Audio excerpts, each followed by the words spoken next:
To my channel. আমি সুতপা চলে এসেছি আবার আজকের থালা নিয়ে। তার আগে বলো তোমরা কেমন আছো? নিশ্চয়ই ভালো আছো, আমিও ভালো আছি। তা চলো দেখি থালা থেকে কী কী আছে। তা আগে তো নিয়ে নিচ্ছি ভাত, তার সাথে নিয়ে নিলাম লঙ্কা ভাজা। তোমরা তো যারা আমার ভিডিও দেখো তোমরা তো সবাই জানো যে আমি ঝাল খেতে কতটা ভালোবাসি, তাই না? তার জন্য নিয়ে নিলাম শাক ভাজা কিছুটা। এটা হচ্ছে পাট শাক দিয়ে, কলমি শাক দিয়ে ভাজা, খেতেও কিন্তু দুর্দান্ত লাগে বা দুর্দান্ত হয়েছে। তোমরা অবশ্যই বাড়িতে এরকম মিশিয়ে রান্না করে দেখো। তার সাথে নিয়ে নিয়েছি দেখো বেগুন ভাজা, আর নিয়ে নিয়েছি পটল ভাজা। তার সাথে নিয়ে নিলাম দেখো ভেন্ডি দিয়ে আলু দিয়ে ভাজা করেছি, সেটাও নিয়ে নিলাম। স্যালাডে নিয়েছি শসা, আর নিয়ে নিয়েছি পেঁয়াজ।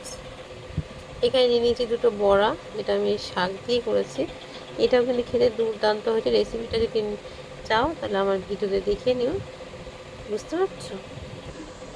থালাতে নিয়ে নিয়েছি লবণ, আর এখানে দেখো আছে মাছের তেল, যেটা বেগুন দিয়ে আলু দিয়ে রান্না করেছি। আর এটা আছে পেঁয়াজ আর টমেটো দিয়ে ডাল।